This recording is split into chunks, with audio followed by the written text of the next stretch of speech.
kalian? Siang, Bu. Bagaimana kabarnya hari ini? Baik, Bu. Alhamdulillah baik semua ya. Iya, Bu. Sebelum kita memulai pembelajaran kita pada hari ini, marilah kita bersama-sama berdoa sebelum belajar agar pembelajaran kita pada hari ini dimudahkan dan dilancarkan. Doa dimulai.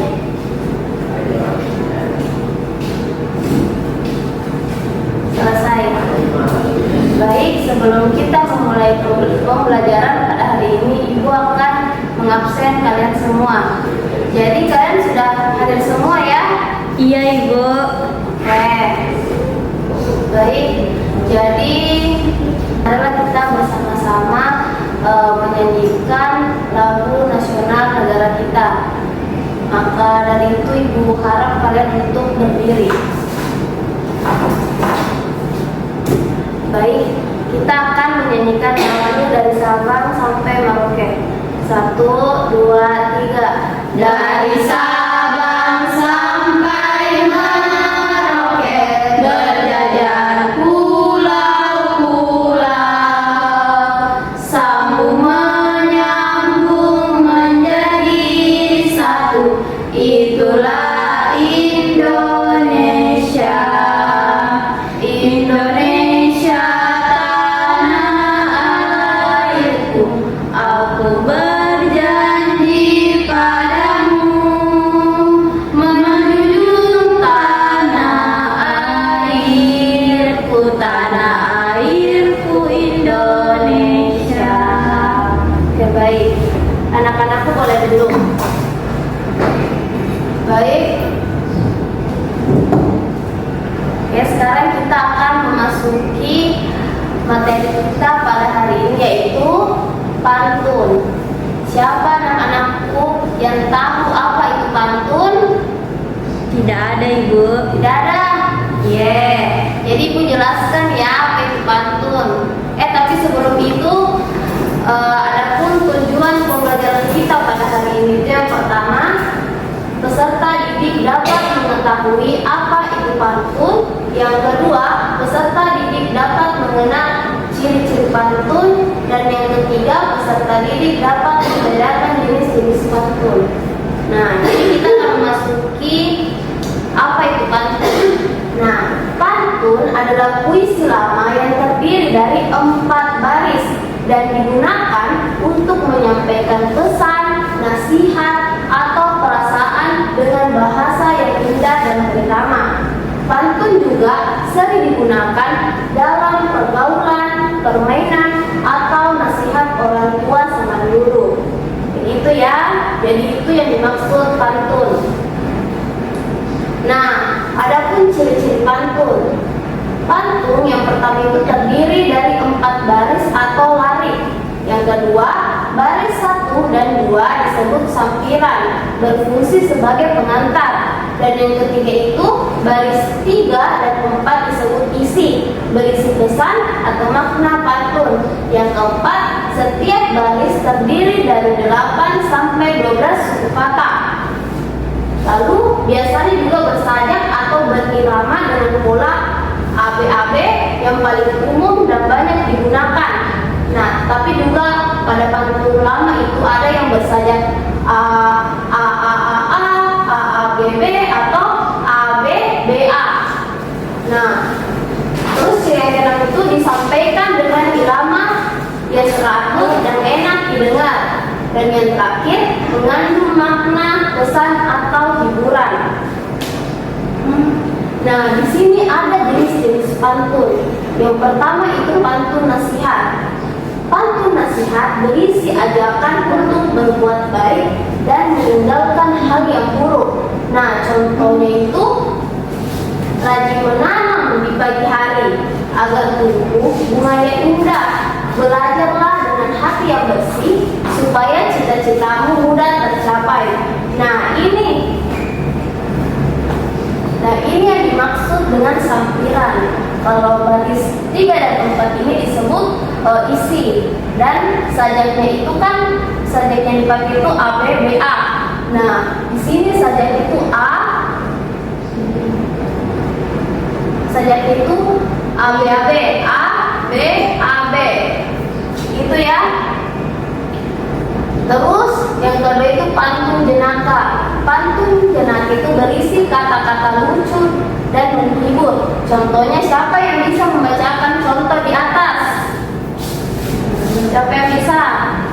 Saya, Bu. Oke, Anissa Vera, silahkan.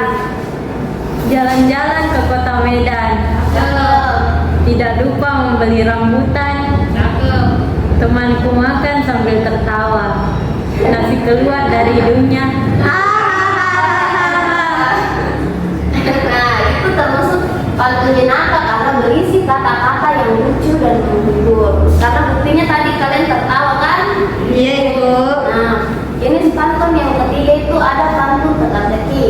Nah, pantun teka-teki berisi pertanyaan atau tebak-tebakan. Contohnya itu, siapa yang ingin membacakan contoh pantun yang di atas? Oke, silakan Sri Cahyani. Pantun teka-teki. Kalau Tuhan ada di kota, Cakep. jangan lupa membeli pena. Cakep. Kalau Tuhan tidak bercanda, benda apakah pendek berisi tinta? Oh, siapa yang tahu? Saya, Bu. Apa? Pulpen. Ya, betul, pulpen. Oh, ini yang Oke, sudah betul ya, pulpen. Nah, di sini jenis pantun yang keempat itu ada pantun kiasan. Nah, pantun kiasan berisi perumpamaan atau sindiran halus. Contohnya itu, siapa yang bisa membacakan contohnya lagi? Saya, Oke, Sri Cahyani. burung merpati terbang ke awan. Cakep. Tinggal sebentar di dahan jati. Cakep. Bagaikan padi makin berisi, makin menundukkan badan. Orang berilmu selalu rendah hati. Oke. Nah, tadi pantun hiasan sudah tadi dibacakan oleh temannya. Nah, pantun anak-anak.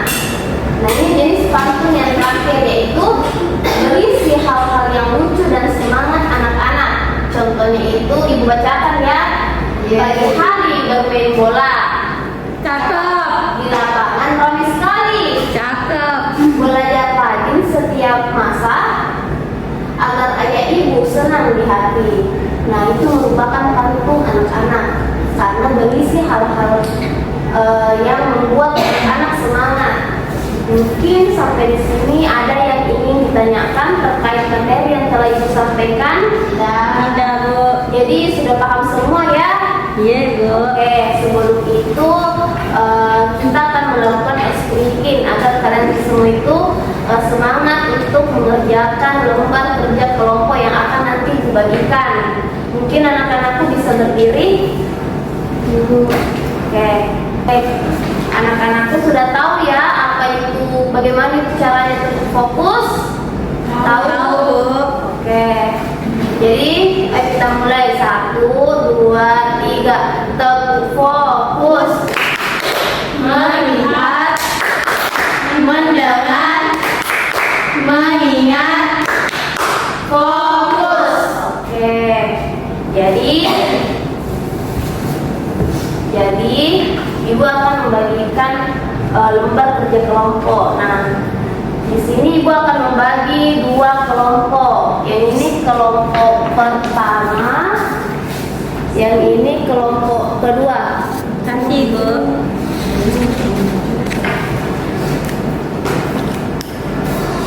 Oke, baik, ibu kasih waktu 2 menit untuk mengerjakannya ya. Nanti masing-masing setiap perwakilan mengumpulkan di meja ibu. Ya, Bu.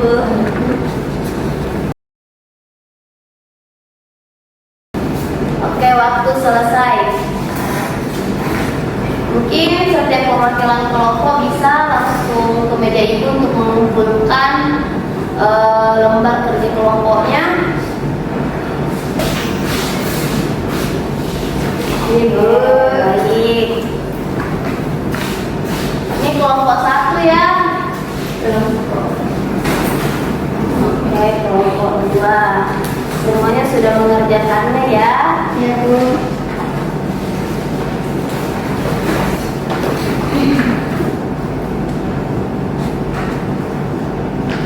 Oke, jawabannya sudah benar semua ya. Jadi Bu. Jadi anak-anakku sudah paham ya terkait apa itu pantun, ciri-cirinya serta jenis-jenisnya. Nah, di sini ada kesimpulan dari materi yang sudah kita pelajari pada hari ini. Siapa yang mau baca kesimpulan di atas? Saya Bu. Oke, Sri Cahyani silahkan. Pantun adalah puisi lama yang terdiri dari 4 baris dan memiliki rima atau sajak yang teratur. 2 baris pertama disebut dengan sampiran, sedangkan 2 baris terakhir disebut isi yang mengandung pesan, nasihat atau hiburan. Setiap baris pantun biasanya memiliki 8 sampai 12 suku kata dan bersajak alin-ade atau pola lainnya. Berdasarkan isinya, pantun dibedakan menjadi beberapa jenis, yaitu pantun nasihat, jenaka, teka-teki, kiasan, dan anak-anak. Pantun mengajarkan nilai moral, menumbuhkan kreativitas berbahasa, serta menjadi bagian penting dari kekayaan sastra dan budaya Indonesia. Nah, itu tadi kesimpulan pembelajaran pada hari ini. Berikan aplaus temannya. Ya, baik. Berakhir sudahlah pembelajaran kita pada hari ini. Jadi marilah kita bersama-sama untuk berdoa sesudah belajar agar pengetahuan yang kita dapatkan ini mudah diingat dan dimanfaatkan. Doa dimulai.